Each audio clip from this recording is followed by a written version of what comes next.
it all really started probably 10 years ago with me. And I had a bunch of health issues. Namely, it was a bulging disc.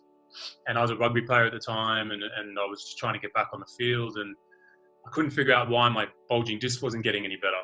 Looking to work with all these different chiropractors and osteos and physios and focusing on the physical elements of it. And then I spoke to someone, he's actually a personal trainer, but he taught me about how to heal the body internally. It wasn't until about the age of 28 that I discovered fasting. And I learned about animals and nature, how when they are sick or injured, they'll intuitively stop eating. And because they know that that's the best way for their bodies to heal. So I went off and I did a fast, and I did 19 days. About 10 days into it, all my pain had gone away. All my skin issues had cleared up. I was witnessing like some putrid stuff coming out of my body, parasites, like mucoid plaque, all these things were happening in such a short period just because I wasn't eating. And I was like, okay, I'm sold. Like this is definitely the real deal. So when he found fasting and then did this really long fast and said he had major success with it and wanted to do another one, he asked me if I wanted to do it with him. And like, at first I was like, holy shit, man, that's 40 days. It's a really long time. So, wasn't super keen on it, but upon doing like my own research and doing some smaller ones of my own, I signed up. And then like upon planning, we thought, why don't we take some footage? That way it'll be cool to have this footage to look back on, and, we'll show other people and we can use it for other things. And then just kind of organically, we're like, why don't we make a documentary about it? And those were brothers Saxon and Sinclair Fischer-Gray, and they are this week's guest on the Alter Your Health podcast, your source of information and inspiration to promote the holistic transformation of your health and the health of our planet. My name is Dr. Benjamin Alter. For those of you who don't know me yet, I am so happy that you're here. So glad to get to know you in this brief little podcast journey together. And if you haven't yet done so, I would encourage you to hit the subscribe, hit the like, leave a comment, leave a rating already. It really helps me out. It helps this podcast grow and achieve its mission in spreading wellness, making wellness and health cool. That's what it's all about.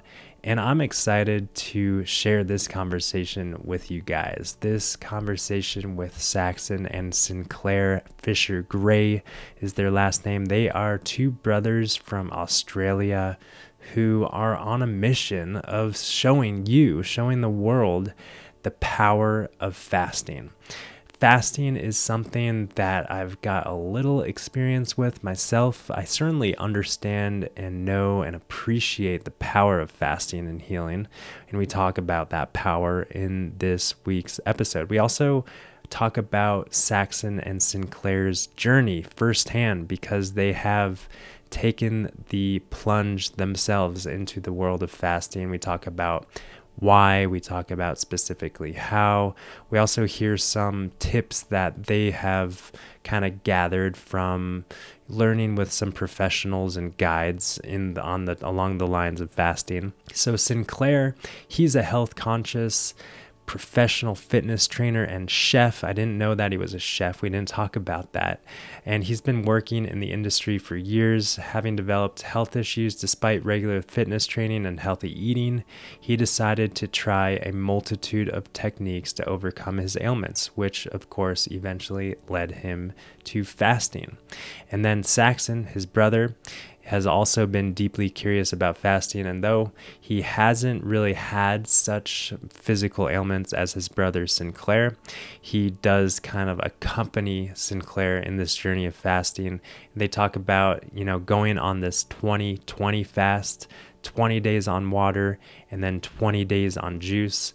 And then Sinclair goes on a 40-day, medically supervised water fast, actually at True North Health Center under the guidance of Dr. Alan Goldhammer. Also, comes up in this episode is another doctor who I am genuinely curious about and hope to maybe have on the podcast someday, and that is Dr. Robert Morse. We talk about the healing power of fruit and grapes specifically in cleansing and detoxifying the body.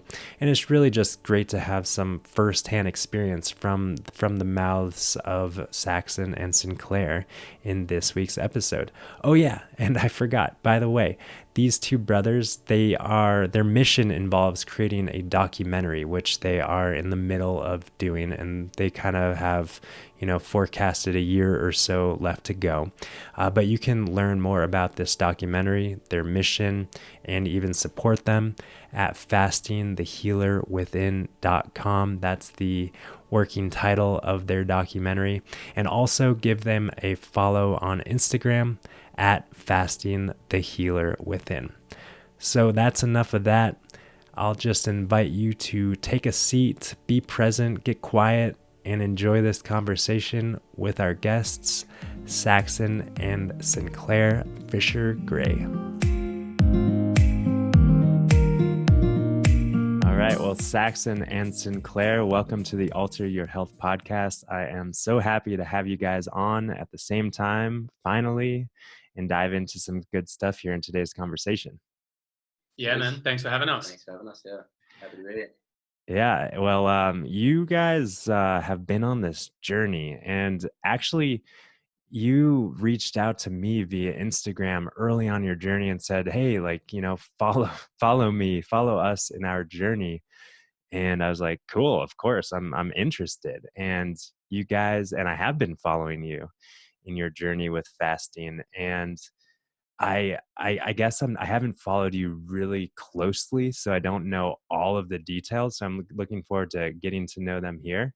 But I'd like to maybe just start in terms of why are you doing this? What is your mission? What is your big why? Yeah, so you're talking about the fasting and the documentary and everything. Yeah, so it all really started probably 10 years ago with me. And I had a bunch of health issues. Namely, it was a bulging disc. And I was a rugby player at the time, and I was just trying to get back on the field. And I couldn't figure out why my bulging disc wasn't getting any better. So I went down this journey, this path of, looking to work with all these different chiropractors and osteos and physios and focusing on the physical elements of it. Still wasn't getting any better. And then I spoke to someone. He's actually a personal trainer, but he taught me about how to heal the body internally and how that was actually the issue that I was concerned with at the time. So, then I went down the paleo road. I was paleo for like 8 years. It wasn't until about the age of 28 that I discovered fasting. And I learned about animals and nature, how when they are sick or injured, they'll intuitively stop eating. And because they know that that's the best way for their bodies to heal. And then I heard all these stories of people fasting and healing from these seemingly incurable, irreversible conditions. One lady, a paraplegic, did a 40-day water fast. So I was hearing about these miraculous stories, and I thought, well, shit, this is definitely the next thing. So I went off and I did a fast, and I did 19 days. About 10 days into it, all my pain had gone away. All my skin issues had cleared up.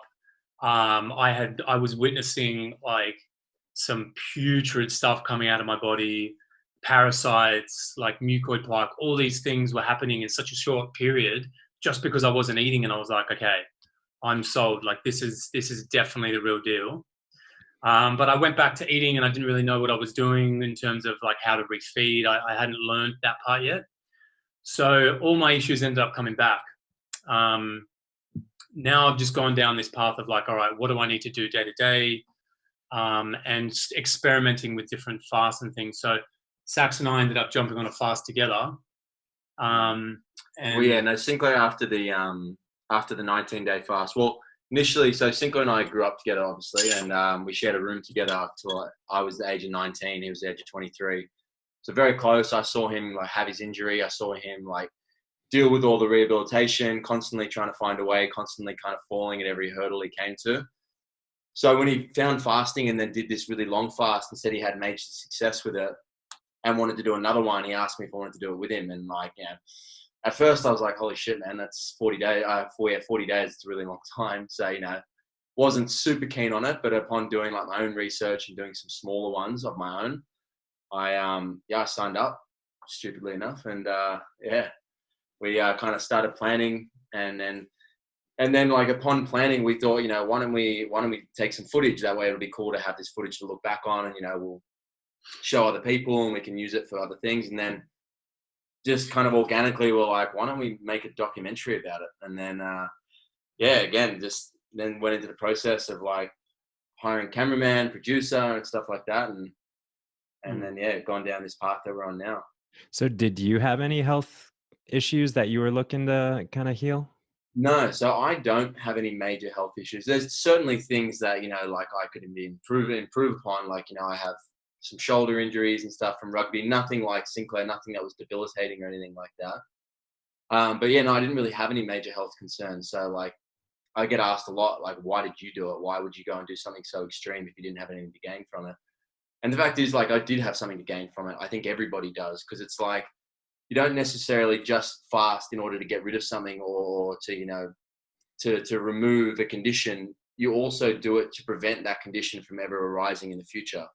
Because, we all have dormant acids and toxicity inside of us that accumulates throughout our life, and through fasting, especially a long one like what we did, you remove all that before it can become an issue. So, there was definitely reasons for me to do it, and I got great experience from it as well. So both of you guys, could you share a little bit about where you were, like nutritionally, like what you were eating before you took this plunge? You said that you were kind of paleo. Is that the case for both of you guys? So I was paleo from about age 20 to 28. And then when I found out about fasting was around about the same time that I turned plant-based. So I've been plant-based for probably 3 years. And so like in terms of right before the fast, it was all pretty much plant-based, particularly right before the fast was like all raw plants, lots of fruit, things like that. Yeah, I'm the same. I've been plant-based for about 2 years, and leading up to it, a lot of fruit, a lot of things that were just very easily digested. That way, like the idea was to clean out the stomach, clean out the digestive tract as much as possible, to like make the transition into the big fast as easy as possible. If you're smashing burgers and pizza and stuff the night before, you're gonna make your life very difficult during the fast. Yeah, I think that's definitely one of the maybe most dangerous. I don't know if that's the right word to use, but people just people use fasting kind of recklessly, I think. So it sounds like you guys both really prepared your body, prepared your mind for this with the intention of, like really just experiencing what's possible. It sounds like you guys didn't really have like a real pure health intention. You weren't seeking a miracle per se, but you like, tell me what you did experience in your first 40-day fast. Like, I guess that could be a full hour. That's the documentary, right? But like what was the experience? I think we were both prepared in terms of like expectations for what was going to happen physically. We've done a lot of research into like how your body responds after day 4, how your body responds at day 10, based on what people who we follow, like Tyler Tolman, who's a mentor for both of us, he kind of guided us through what to expect physically.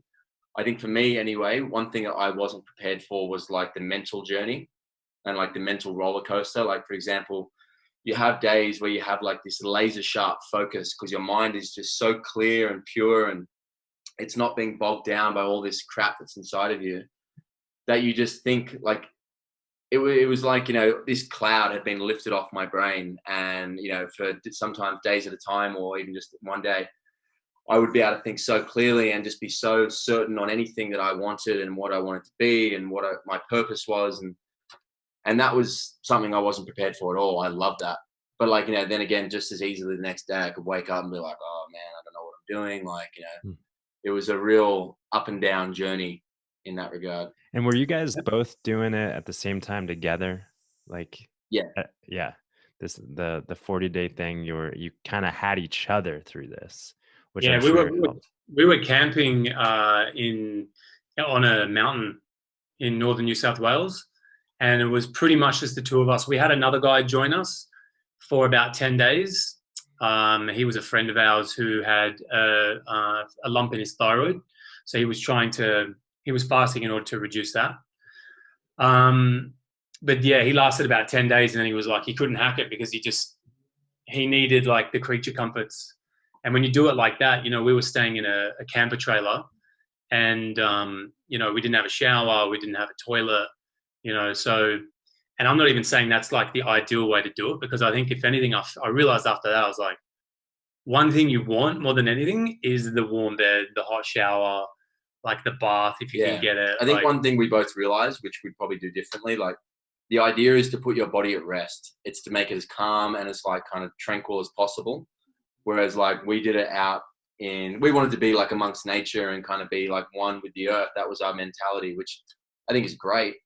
But we were also doing it nearly in winter. We were like a week out of winter, so it was still cold. And we were doing it in this like crappy little trailer, which just had no protection from the cold or the wind. So we're lying in bed at night, each of us having like 4 big jumpers on, doona, beanie, like the works, lying there like freezing cold, like stressed out, having to get up and go to the bathroom in the middle of the night. Like it's just we put a lot of stress on our bodies that I don't think was as beneficial as what it could have been. So you were out there for 40 days straight in this trailer, not eating, just hanging out. We were there for 20 days in the trailer when we did the water fast. And then once we broke it with the juice, we went to a little house about an hour away in a place called Byron Bay. And then came back to Sydney for a few days, and then went to finish it in Bali in like nice accommodation and stuff like that. So the hard part was the first 20 days. So you were so 20 days water, and then so walk me through this. Backing up a little bit, what was the protocol, if you will, of this fast that you documented? So we pretty much did about like 2 weeks of prep, and it was like a lot of raw plant-based foods. I think about a week prior to the starting date, we did all fruit. And then we turned up to the place that we did the fast about 3 days early or 2 days early. That was to like set up the tent and just like get comfortable on the land and get the lay of it and everything. And then yeah, we just went straight into it. And then we did 20 days of water. Then we did 20 days juice. We actually finished the juice fast in Bali. So there was quite a bit of traveling. Normally when you fast, you'll be in one place and you'll just do the whole thing there. But, you know, we were filming documentary, and we'd kind of planned to be in different locations. So we were traveling while fasting. Once you're on the juice, it's not too bad, like getting on a flight. You know, we stopped at Boost Juice, and we would just like binge drink juices at Boost Juice, and then take a couple on the plane. And, you know, you got to look at other people eating around you and stuff. And you're like, oh, you know, so that's a big part of it. Yeah, I imagine that the being kind of removed from society, if you will, a little bit, probably supports the process when, you know, so and so is not in the kitchen cooking dinner, and you just have to like watch them. But still, I mean, tell me, like, I'm really curious. I feel like for me personally, I have a weird relationship with my feeling of hunger and my appetite. It like comes and goes. I'm not sure if it's real hunger or just like boredom and wanting to put something in my mouth. But tell me, you know, I'm sure after 40 days of no solid foods, I'm sure you had a real genuine relationship with hunger. What was that like? It's funny, like, you know, a lot of people always say that, like, don't you just get like hungry all the time? It's actually like after about day 2 or 3, your hunger just completely subsides because your hunger hormone just goes straight down. You know, it spikes. Yeah, it spikes up kind of high around day 2 or 3, and then it kind of just hits a low point and plateaus for the most part. Sorry. You know, I know I speak for Cindy as well that like throughout the entirety of the 20 days, and even while we're juice fasting, you're not sitting there thinking, oh man, I'm so hungry, I just want to eat. Like mentally, you're craving food, because we've become so attached to food in our day-to-day lives, that food represents more than just like sustenance and fuel. It represents like, you know, emotional comfort and you know, like it cures boredom and things like that, or, you know, it helps with boredom. So it's like, you know, you're not sitting there super hungry, but you are thinking about food all the time. Like we would constantly be sitting on our Instagram, you know, in between doing little posts for our followers and stuff like that. We'd just be sitting there on food pages, like watching. I don't even eat meat, but I was watching people like eat cheeseburgers and nonsense. Like food porn. Yeah, massively food porn. Put it this way, like Saxon was never all that flash in the kitchen. Like he would cook every now and then, but he always cooked the same things. And like so for the whole 20 days, like you said, you're constantly fantasizing about food. And he even put together like a recipe book. And I was thinking to myself, yeah, I did that the first time I fasted. I cooked a few of the dishes. I was like, it's more just a kind of a phase that you go through when you fast. And I was like, you're never going to cook any of those. He's like, mate, you watch. And even to this day, like we're almost, you know, we're over a year beyond that fast now. And it's like, he's always in the kitchen cooking up food. And when we lived together, it was great because he would cook all the time. It improved my relationship with food in the sense that, like, before the fast, I used to be the kind of guy that, like, if I got halfway through a meal, despite if it was good or bad or whatever, I just be like, I don't care about it anymore. Like, I used to always say, if you could give me a pill that would give me all my nutrients and stuff like that for the day, I'd probably take it. Whereas after this fast, maybe for better or worse, I'm not sure, I developed a real love for food. Like, I love eating now. I love kind of like enjoying new flavors, cooking new dishes, and then, you know, even going out and enjoying food with other people, which, to be honest, for the first 3 or 4 months after the fast worked against me because I couldn't stop eating. I had a real, like, both of us did.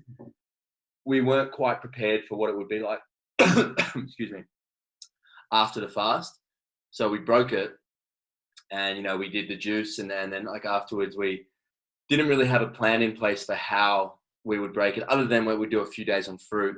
But then once those few days were open and over and our stomachs were a little bit more accustomed to eating food, like, we just binged to the point where our stomachs were like about to explode with fullness, which was really uncomfortable and not great. It actually probably undid a little bit of the work that we did during the fast. And something, if anyone's listening and who wants to do a fast like this, have a plan in place for when you finish. It's equally as important to the fast itself. Yeah, breaking the fast is harder, definitely harder than the fast, because all of a sudden you have endless options. You go from having, it's so black and white when you're fasting, then all of a sudden it's like, all right, I know I should only be eating certain foods, like fruits and veggies are the best thing, particularly fruits when you first break the fast. But as soon as you start, it's like your taste buds and your body just is like, starts calling for more and more. And it's like, you know, and you're not in the mountain anymore. You're in your kitchen and you've got all this food, or you're in the supermarket. And it's like, the moment you have a bit of weakness, like when we had like a tiny bit of weakness, it was like, it was binge galore. But it's just all part of it. Like, you kind of almost have to go through that to really understand it. Yeah. And to learn from it. Got it. I'm curious, during the fast, what was your guys' weight and energy like? Because I think a lot of people, you guys seem like slim, fit guys, and I trust that you kind of were like, you didn't obviously go at this for a weight loss strategy. There's better ways to do that. But were you losing weight? Because I think a lot of people think, oh, if you're too thin, if you're too skinny, you shouldn't fast because you might wither away. But I'm curious what your guys' experiences were. Yeah. Well, you definitely lose weight. Of all my fasts now, I've figured you lose in the first maybe 3 days. That's when you lose the most in terms of like the speed at which you lose the weight. And most of that is fluid. So I normally lose about like 3 to 4 kilos in the first 2 to 3 days. It's just a bit over a kilo a day. And then from then on, it ends up being between half a kilo and a kilo a day. So it's quite a lot. But then I got down to about 70 kilos. And then I noticed that it started to really slow down. And I think that's because, this is my theory, I think it's because that was where my body was basically saying, okay, like, I don't want to get too much lighter than this, like any lighter than this, and it could potentially be an issue. So my weight actually ended up plateauing for a few days. So my understanding of the reason that happens is because your human growth hormone goes up in order to preserve lean muscle, to protect your body from actually burning muscle. That is one of the big dangers with water fasting, is that you lose so much weight that your body starts eating its own muscle rather than all of the fat or damaged proteins or things like the waste. That would be a sign to stop if that starts to happen. But that won't happen. Obviously can't speak for everybody, but in a lot of the studies that have been done, that hasn't been shown to happen until 60 plus days. Yeah. So you can go a pretty substantial time before your body starts to negatively impact itself.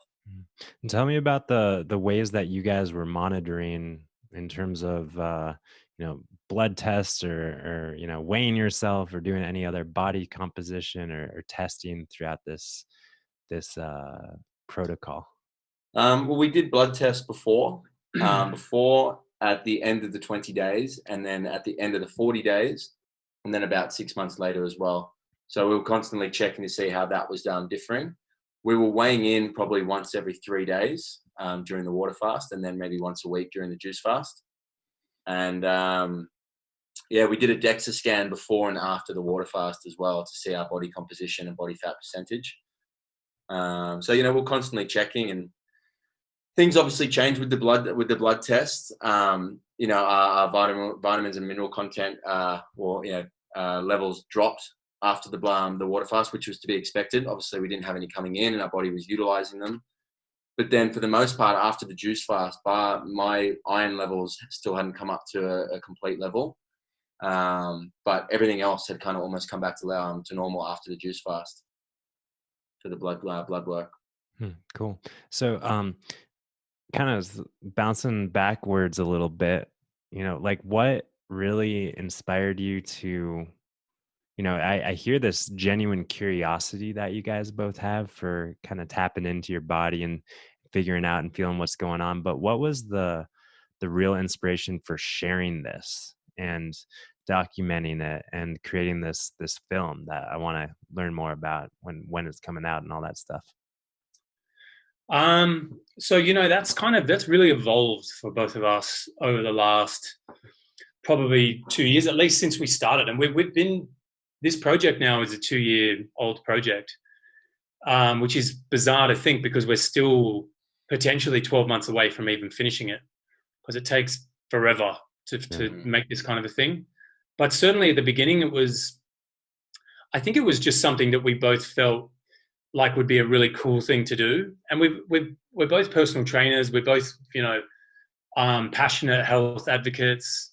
Obviously we work as sort of servants to other people, or work for people to help them with their health. So it's always been a big part of what we do. But I think since we started this project, I think we've just realized how powerful this message is, because so many people have reached out to us on social media, and they've said how much, what we're doing and the message that we're sharing and all the information, how much it's changed their lives. And we're just posting our journey, and we're posting information whenever we can. And, people are really intrigued by it, and they're trying things out. And, we're getting messages saying, I've lost weight, or I've cured my skin condition, or, I've never felt better, all these things. And it's like, we know I think how powerful this is. There's a lot of people in the world who have been told that there's no hope for them, and that, whatever condition they have, that's bad luck.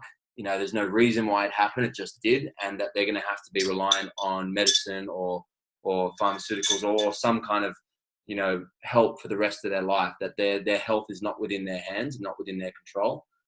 And from what we've learned and the experiences we've had, we don't believe that to be the case. We think everybody can be in control of their own health. And I think, through the documentary and through, learning from these people that we've interviewed throughout the documentary, the people will be able to take some hope from this, and hopefully be able to look at what we've done and listen to who we've met, and just be like, all right, this isn't a death sentence. What's happened to me? This is something that can be fixed, and this is something that I have control over. Yeah. I just want to say, we have a story in the documentary. We've got 3 stories that we focus on. And one of them, they're all fasting stories. One of them is a lady who healed from hepatitis B, C. Another young girl fasted at age 15 for 20 days and healed her Lyme disease. and she did another fast a year later for another 20 days on water to remove all the medication and pharmaceuticals from her body. And then another one of a man in his 40s who cured his liver and colon cancer. So, we were coming across these stories and we're just like, man, people need to know about this. Like, this is not this is not a miracle. This is not for your special individuals. This is for everyone. Everyone can benefit from this. Yeah. It's amazing to me that there are really literally tens of thousands of stories that are just anecdotal. So they're kind of swept under the rug or just kind of shoved into the closet. But they're powerful stories, and it's not, and there's a reason for it. It's science based. It's not just purely metaphysical miracles. It's supporting the body and healing itself, because we all have that capacity. Yeah. And like you just said it's science. It's like, these may not be like clinical trials, or clinical studies, but this process of fasting is a scientific process. The biological process is the same for everybody. And it is that when you stop eating, your body immediately starts using all of its energy, the energy it would normally use for digestion, and it starts cleaning itself, starts removing waste, starts filtering better through the kidneys and removing plaque from the digestive system. And it's like, this waste is the stuff that is causing disease, on every level. And and it's just the fact that you can just stop eating something so simple and it's free, and your body starts healing itself. And It's like, why doesn't everybody know about this? Like, why isn't this more mainstream? And I think it's changing. It's definitely changing, but it's slow and there's a lot of resistance, but we're trying to change that. So I think that there are a lot of reasons why it's still seen as such a totally radical thing. And there's the one kind of piece that is a little bit of a slippery slope, and I'm sure you guys have talked about it a bit, of just like the whole eating disorder thing, because eating disorders are such a huge thing that people deal with, and people can just say, oh, I'm going on a fast, where in fact they are feeding an addictive tendency to restrict and try and control themselves through an eating disorder. So like, do you guys have any thoughts about that? I think we're definitely wary of that. It's not something we would ever approach lightly when it comes to fasting. And I think it's important to have a healthy relationship with your body and with food before you undergo something like this, because you need to be doing it for the right reasons. Right. It's not a matter of just fasting and getting a great result. When in reality you're just doing it because you want to look good, or you want to be thin, or whatever it is. So I think it's definitely something to be treated carefully and with due diligence. But it's something that we would not treat lightly, in a sense. Yeah, and then there's the whole the other big reason I think that people aren't just so keen to take on a 20-day fast real quick is because people are addicted to food, and that's equally as big of a problem, or maybe even more so than the restriction disorders, the overconsumption disorders that really so many people face. I think fasting can, like we talked about before, fasting really helps you kind of get a grip on your relationship with food, or reinvent your relationship with food. But I think, you touched on it just then. It's like a 20-day fast is an extreme thing to do. And if there's one thing that I've learned, I've now done a 19-day fast, a 20-day fast, and a 40-day water fast. And because I used to think that quantity was the real indicator, like it was like more is better. But I've realized now that more, like the longer you go, the longer it takes for you to reintroduce food, to get your weight back, to if you end up being skinny. And it's just such a post-fast process. I think if you were to fast for 10 days, you would get such an amazing benefit from it. It doesn't I don't think there's as much risk of putting your relationship with food in such a bad place. I think it's the perfect little reset. The 10 days. You think 10 10 days, days is yeah. kind of a magic number for... I think, yeah, in my experience, I think if you wanted to do like a lot of fasting, do them in 10-day blocks. You could do, say, 4 10-day fasts a year rather than doing a 40-day fast. Cool. Yeah. So you touched on it earlier, but what medical professionals or, you know, health gurus in your life have really been role models and have set the stage for you guys here? Well, I think the first one who plays a big part of our documentary, his name's Tyler Tolman. Him and his dad, Don Tolman, have been like big personalities in the kind of natural healing, plant-based fasting, kind of health space for a long time. And it all started with Sinclair, actually. Sinclair came across one of his videos online on Facebook, which talked about fasting. And I think that was the kind of catalyst to go down this path. And then that's what led to him doing his 19-day fast, him talking to me about doing the 20-day, 40-day fast, and then him doing the 40-day water fast. So Tyler Tolman, Don Tolman are big ones. And then Sinclair was actually lucky enough to interview a gentleman called Dr. Alan Goldhammer, who tell me a little bit. Yeah, he runs a clinic called True North. Have you heard of him? Yeah. I've met Dr. Goldhammer and True North. It's an amazing place. They're doing water fasting kind of clinically. Yeah. Yes, exactly. Yeah. So he's another individual we interviewed for the documentary, which is really cool. But another guy who's been really instrumental for me has been Dr. Robert Morse. Not so much about fasting, but just about health in general and about like how the body detoxes and is he in the documentary as well? He is, yeah. So like it was day 27 of the recent 40-day water fast I did, and I interviewed him on. We did like a Zoom call. Like I was in Bali. I had to actually leave. I was staying in the jungle. I had to leave the jungle because the Wi-Fi wasn't good enough. And like day 27 of a water fast, so I was like, I was running on empty, and had to go check into this place and like set up a camera. I was doing it like 11 o'clock at night. The time difference, I had roosters in the background. It was all happening. Yeah. Well, I think I tuned in to your journey a little bit at the time where you were doing the grape fast.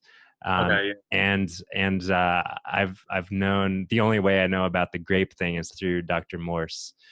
So I'm assuming that's how you came across the grape thing yourself. Yeah.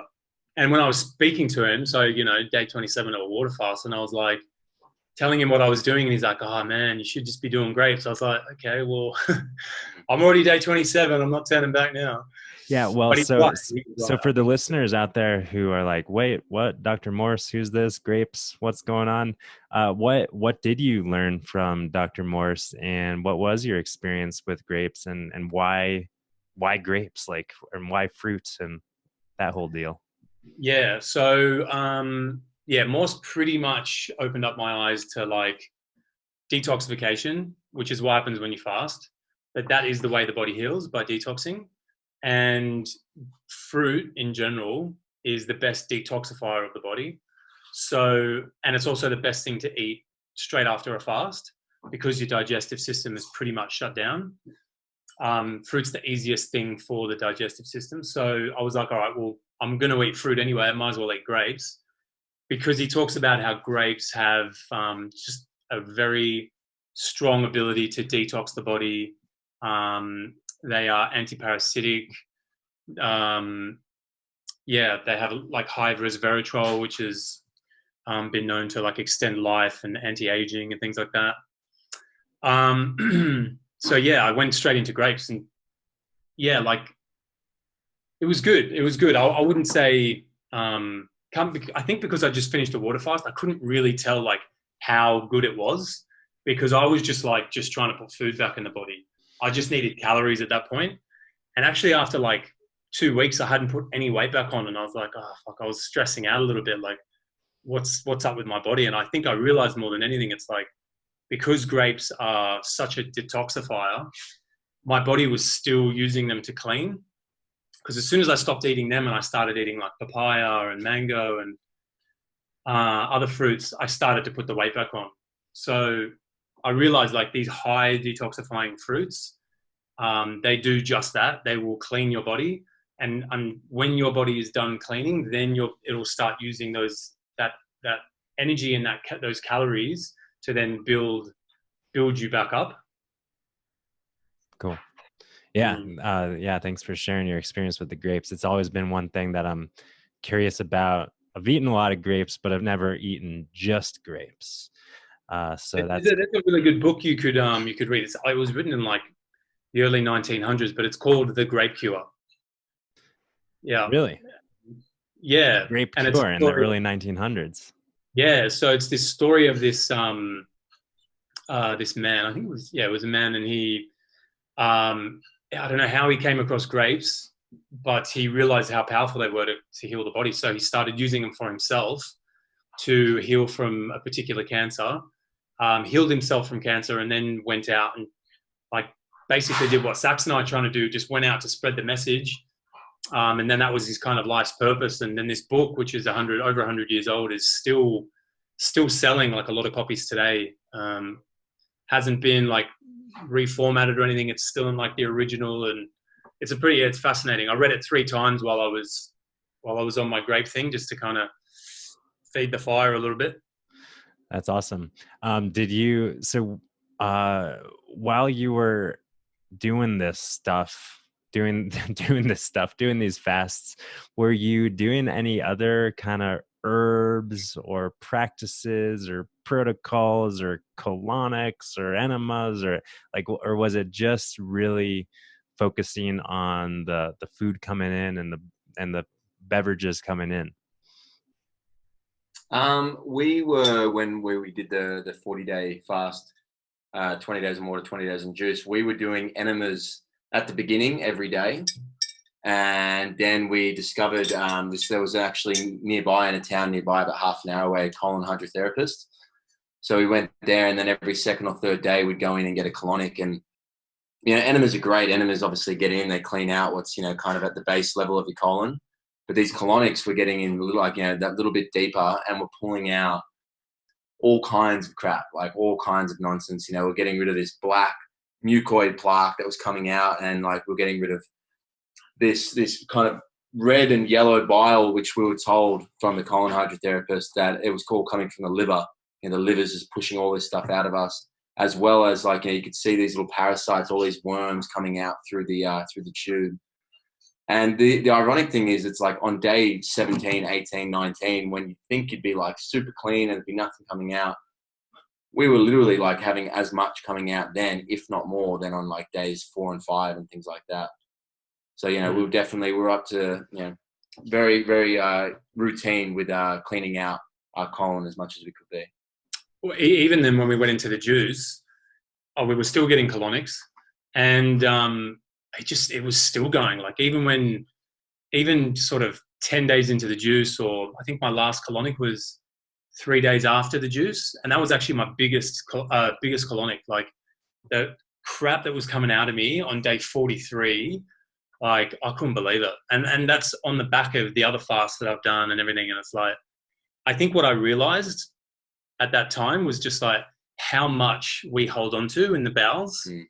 And how difficult it is to really get rid of it. Like people are like, yeah, I go to the toilet all the time. Like my clients say to me all the time, no, I go to the bathroom all the time. I'm like, yeah, but what you got to understand is you're only eliminating the food that you're eating. Like for us to really get in and clean the mucoid plaque and the parasites and everything, like they are stuck to the wall. Like they are hard on the wall. It's like, you could generally feel it as well when we were fasting. It's like you would have days where you just feel so like shitty and like ordinary, and then typically you'd go get a colonic the next 1 or 2 days, and you would see it all just come out of you. All this stuff we just mentioned, this black sludge, tarry-like substance, which is being stripped from the colon wall, because as we fast, the body's then able to turn its attention to it and actually strip it off and get rid of it. And when it does that, when it actually gets rid of it, your body then has to kind of process it, and it has to deal with it all over again. And that's why we're sitting there feeling so shitty.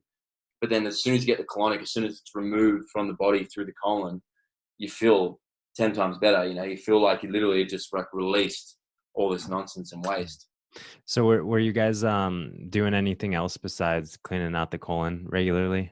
No. That's it. Yeah. That's all good. Nah. Just We had some resting. rituals, like we did some things called like the Tibetan Rites. I don't know if you've ever heard of them. There's I just have, yeah.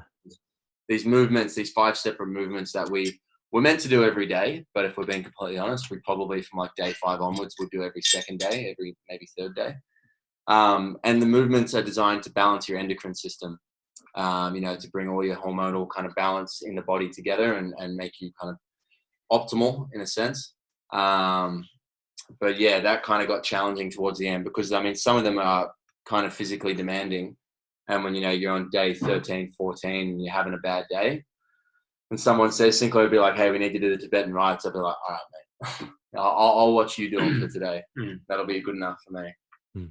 So you guys have a bunch of footage of yourselves and some awesome interviews, it sounds like, following some stories, and you're putting it together in this documentary. Who's doing the filmmaking? Is that one of you guys, or have you kind of hired somebody working with another team?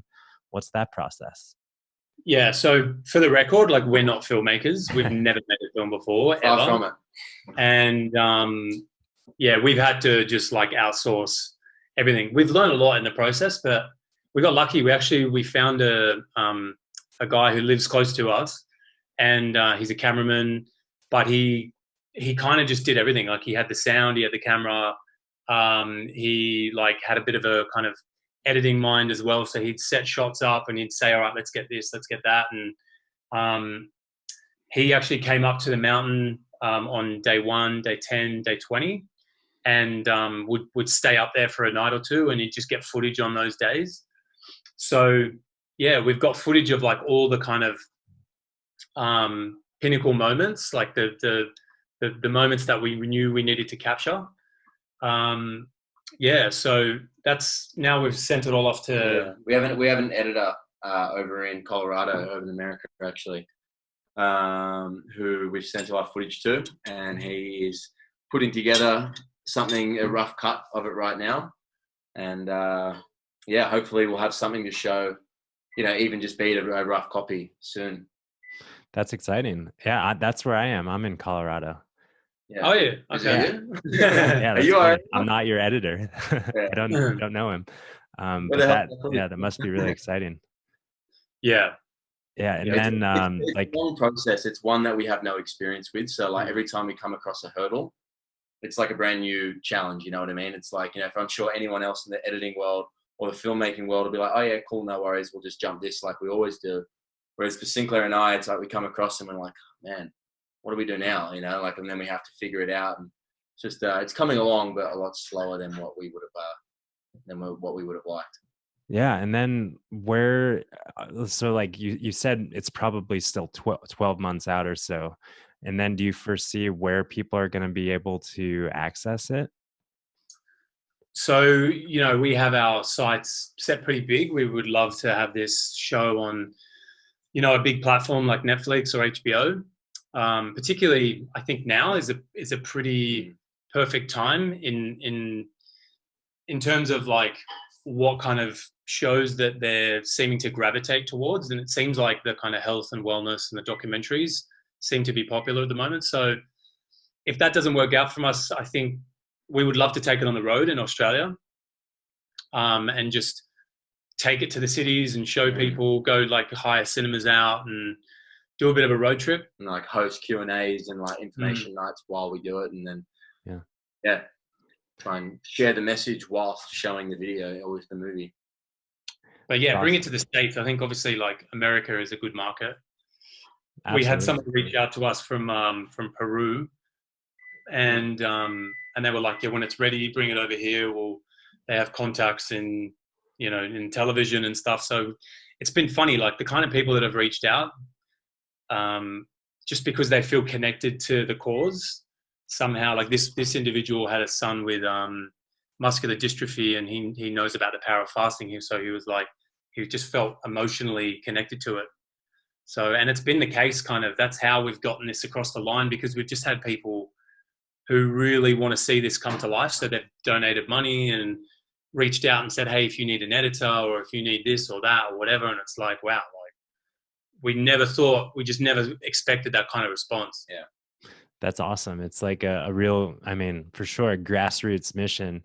And Yeah. just like when you guys, I don't know which one of you it was, but reached out to me on Instagram, like, hey, follow me. Hey, like, get on board. And you guys really are building an incredible level of awareness of the power of fasting. I'm curious, when you're not fasting, when you're eating, what is your diet like? What are you eating? You guys say you're plant-based, and that's obviously super cool. And if you're up to speed with the science, then it's like, of course you're plant-based, but within that, do you have any sort of ways that you lean in your plant-based diet? I'd say our diets right now are a little bit different. I know Sinclair still has a little bit of healing that he's trying to be doing, so his diet's a little different to mine. I am not so much trying to heal anything, so I'm eating a little bit more food. I'm probably eating a little bit more cooked food than he is. I probably have one cooked meal a day, whereas I always have fruit to break the fast. Then I'll probably have a big smoothie, and then I'll have something like beans, rice, and I'm a big Mexican fan, so I typically make Mexican-inspired dishes with like lots of beans, lentils, and rice additives, as well as lots of fresh and raw food as well. So that's typically how my diet would look. I don't mind like tofu and tempeh and things like that, but that's not a massive staple. I try and keep it as whole food as possible. Cool. Yeah, I'm trying to go all raw. Like I really, at the moment I just feel like that's the best thing for me. I kind of feel like that's the best thing for me, just full stop. But it's difficult, because I think we're all, and this is what you find out when you fast, is that we're all just like addicted to food, addicted to cooked food in particular.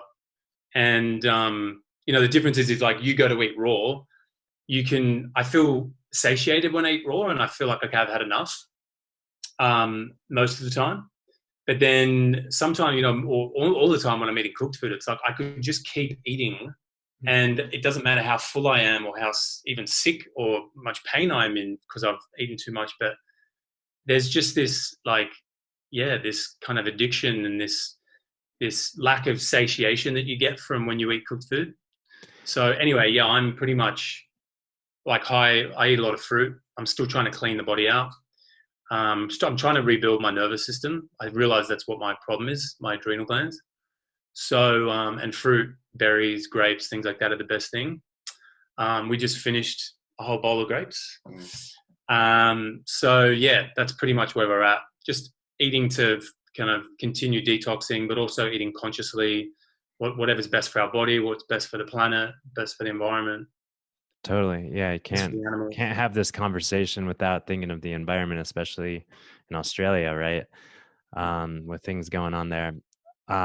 It's interesting that you brought up not like feeling like the you can't satiate yourself on cooked food. I have kind of the total opposite experience. Whenever I go on my raw days, I feel like, man, I could just eat like a whole nother melon, and like, and then, it fills me up for 10 minutes. And then I go to the bathroom and it's like, man, I'm still hungry.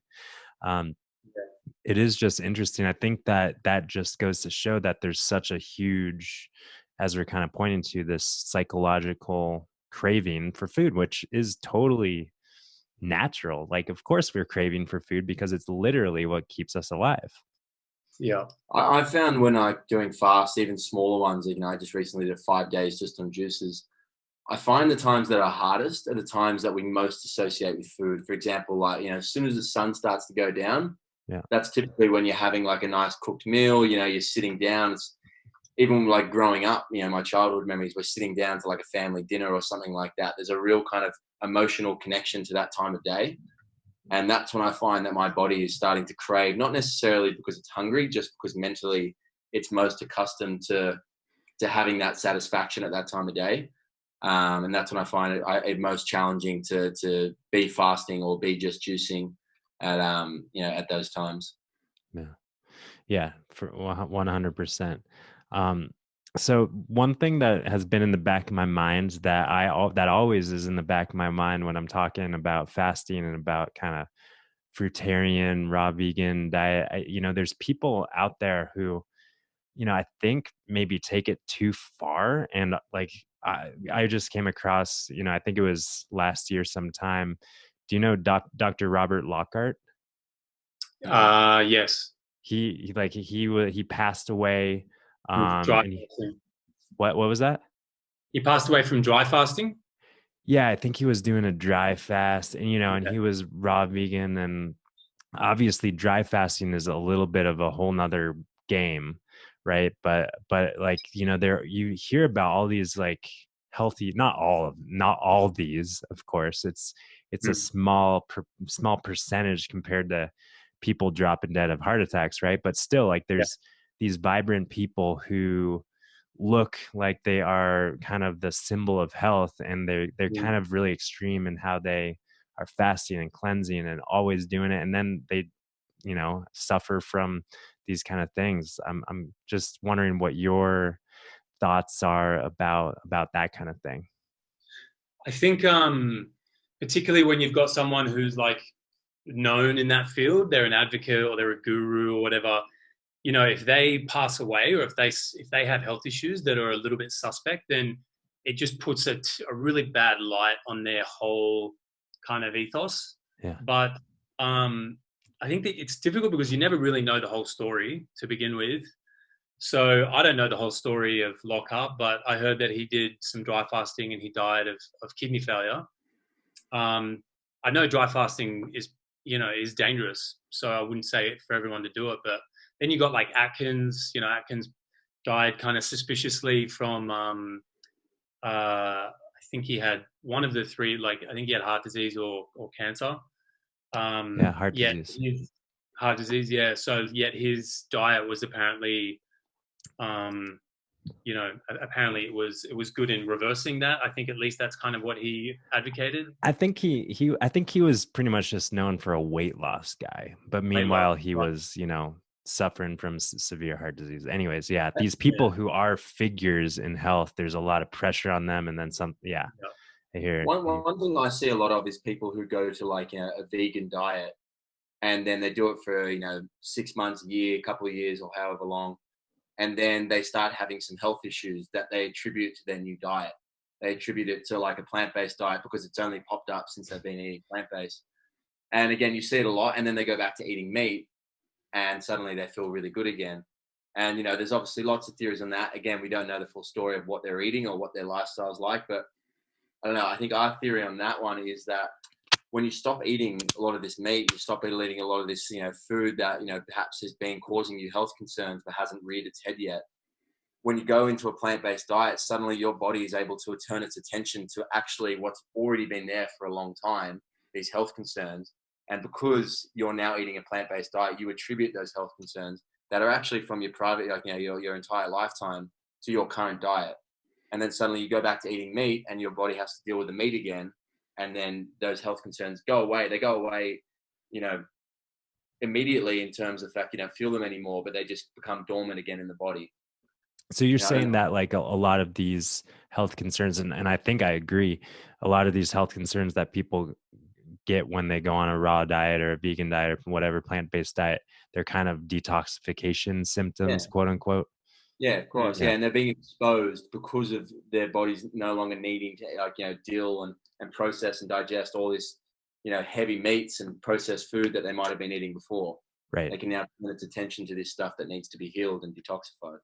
Right. I would also say that like you can also get cancer on a raw plant-based diet, because if you're not eliminating waste, then that waste is going to build up in the body and it's going to manifest into disease, chronic disease. So you can get sick eating a carnivore diet, you can get sick eating a plant-based diet, you can get sick eating really anything. I think what I've learned the most, especially through Robert Morse, is that our ability to prevent disease is literally opening up our vents, our channels of elimination, and allowing the waste that's constantly building up, not just from the food we eat, because you can eat the quote unquote perfect diet, whatever that is, but all your metabolic waste, as that builds up as well in the lymphatic system. So it's like yeah, the trick is whatever diet you're eating is to make sure that you're constantly eliminating, and that waste isn't building up. 100%. Yeah, I remind people of just the fact that even if we were living in a bubble, living and breathing and sleeping and eating and pooping in a bubble, we would still be creating toxins in our body. Just Yeah. the normal process of metabolism creates toxins in our body. We need to be, that is, and we do naturally detoxify. But Yeah. then we bring ourselves out of the bubble into the crazy toxic world that we are familiar with today. And it's just a whole nother story. And we are compounded with the internal toxins that are naturally produced and the exogenous external toxins. And then there's the whole emotional thing, and it's like, yeah, fuck, it's a miracle any of us are alive. Yeah, well, with the work that you're doing, it sounds like you are bringing great, like I said, a great deal of awareness and hope, I think, for people who are suffering from totally mysterious and conditions that there are no other answers for. So really, really phenomenal to talk and connect with you guys, hear a little bit more about what's beneath the surface and the inspiration for you guys and carrying out your mission. And where can people connect with you? I'm connected with you on Instagram, but are there any other outlets? Instagram is definitely the main one. For those who maybe are following, you might put it up with this podcast, but it's Instagram handle is at fasting the healer within. And then we also have a YouTube channel, I think, under the same name. Fasting the Healer Within, YouTube. Honestly, like, I get people adding me on Facebook all the time, reaching out on there. I get messages just randomly, and I'm like, if it's like a relevant question, I'm like, all right, I'll engage, have a chat. Yeah, and the movie is called Fasting the Healer Within. Is that the name of the documentary? That's the running title we have at the moment, but we might be changing it. We're not sure. I really love it because there is a healer within, and 100%. And I think you guys had a different Instagram handle for a while up until relatively recently. Well, we were known as the 2020 fast, obviously based around the fast we did, but then we realized that, like, as we start to put the documentary together and start to try and promote it, that wasn't going to be the name of the documentary. So we figured it might be confusing. Yeah. Trying to promote, this documentary, but then having a different name on Instagram and then people getting wondering if the two are the same thing. And just figured we'd make it all one. Cool. So Fasting the Healer Within. And then is there any website or anything associated with the documentary yet? Or the website is www.fastingthehealerwithin. All right. So we've made it nice and easy for everybody. You just type that in and something will pop up. And is there a place where people can donate and support your guys' mission? The website actually. Yeah. There's a link on there. I think it just says support. We also have some purchasable products. We have an ebook up there, recipe book, put together by some of our joint recipes, as well as a health consultation with me. I'm a personal trainer, and I could sit down even just via Skype or whatever it is, and help you put together a plan for training and getting your health back on track. Whereas Sinclair does Iridology consults. Cool. Yeah, so you can get all that on the web. Yeah, awesome. I think actually I have seen you post about Iridology. Yeah, just real quick, how did you get into that? So Tyler Tolman, who we mentioned earlier, he pretty much through him and his retreats, and then he also has a retreat called Academy where he teaches you the basics, the fundamentals to iridology and sclerology, but then also how to write programs for people to essentially detox, reverse disease, prevent disease, these kinds of things. Cool. So when you guys are not fasting, you are reading and learning and doing a lot of other cool stuff. Always. Got it. Yeah. Cool. Well, thanks for your time. Thanks for tuning in. Just final words maybe of inspiration or encouragement to those who might be on the fence with the fast. You've shared a lot of really, important wisdom about entering it and exiting it really mindfully, but just opening up the last words for you guys, both of you. I would say that there's a lot of different opinions on fasting and natural healing. Yeah, there's definitely going to be people who say that it's dangerous and you shouldn't do it. We would obviously differ from that and say it's one of the best things you could do for your health. But the most important thing is you find out for yourself. Do the necessary research and do it for yourself. Don't listen to what other people say all the time. And yeah, take the matter into your own hands. And I would say, for anyone who's on the fence who doesn't believe that fasting is normal, they think it's quackery, or I would say, fasting is as much a part of being a human being as eating is, and it's as much a part of our history and our culture and our survival. We basically survived as a human species because we learned how to fast, and our bodies learn how to adapt and thrive with our food. So yeah, like Zach said, give it a try and start small. 10 days, maybe not even 10 small days. with 10 days. No. 10 days seems like nothing to me, but yeah, if you've never done it, start with a day. Start with skipping breakfast. Yeah. Start with skipping breakfast. Okay, start with skipping breakfast. Love it. Caught you on start small with 10 days. Yeah. All right. Well, we'll start small, and I really appreciate once again your guys' time, and also you point in. What I really hear and appreciate is you're pointing people inward towards themselves, towards their own healing potential, and towards their own wisdom in making the decisions around this, and not really just following the health guru out there, but trying things on for themselves, seeing how it feels. I think that's really important. Yeah, definitely. Like finding a mentor and a guide, but then, yeah, like you said, going inward, because this is taking the power for yourself. Yeah, this is like a journey of healing, if that's what you need, but it's also a journey of self-discovery. If you don't need anything, then that's what you'll get. You'll learn a shitload about yourself, and yeah, it's a really beautiful process if you do it the right way. And yeah, we hope everyone has that experience. Lovely. All right. Well, thanks again, you two, and peace and love. We'll check you guys next time. Thanks, dude. Cheers, Ben.